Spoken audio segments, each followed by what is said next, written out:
Žinenka je vyrobená z mäkkých materiálov. Má šírku 100, dĺžku 200 a hrúbku 6 cm. V rámci telesnej výchovy sa na žinenke precvičujú rôzne pohybové tvary, ako sú kotúle, prevaly, stojky, poskoky, premety a posilňovacie cvičenia.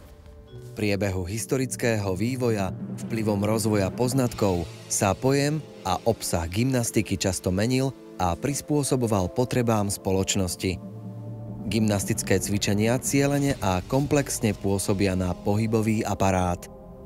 Rozvíjajú koordinačné a pohybové schopnosti, silu, rýchlosť a vytrvalosť. Spolu s cvičeniami na náradí sa prostné a akrobatické cvičenia radia medzi základné druhy gymnastiky.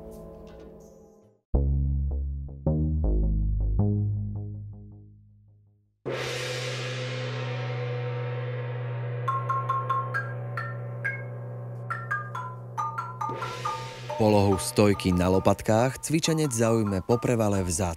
V nej je telo podopreté na podložke záhlavím, zadnou časťou krku a pliec, lopatkami a zadnou časťou ramien.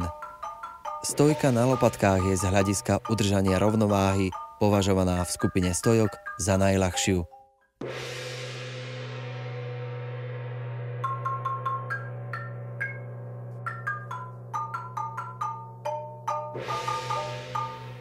Vystretie tela vo vertikálnej polohe cvičenec vykoná izometrickým sťahom svalstva na prednej a zadnej strane trupu a dolných končatín.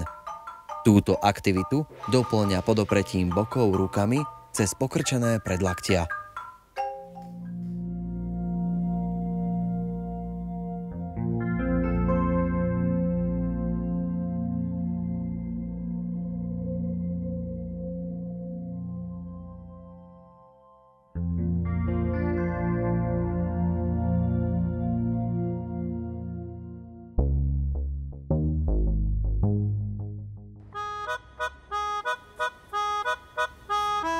Najčastejšou chybou je nevystretá poloha.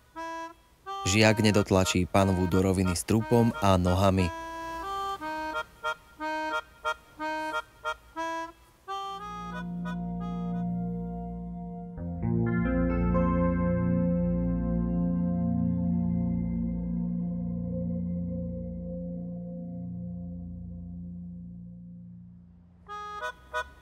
Cvičenec prepadáva nohami za úroveň hlavy.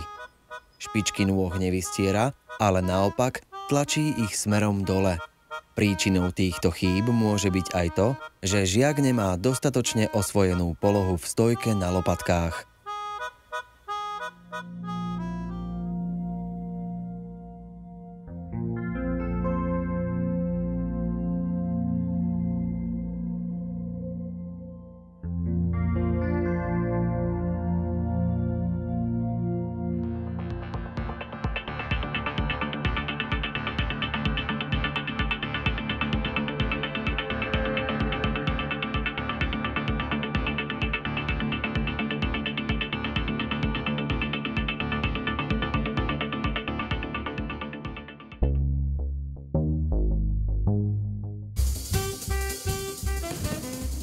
Zapojením gymnastických cvičení u detí rozvíjame predovšetkým silu, pohybnosť, akrobáciu a koordinačné schopnosti.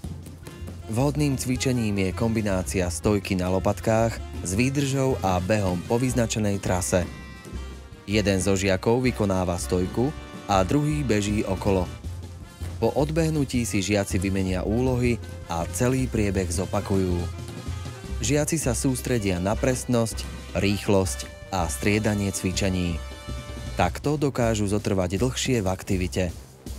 Časová tieseň a úsilie prekonať nástrahy čo najlepšie zohráva dôležitú úlohu ako motivačný a súťaživý prvok.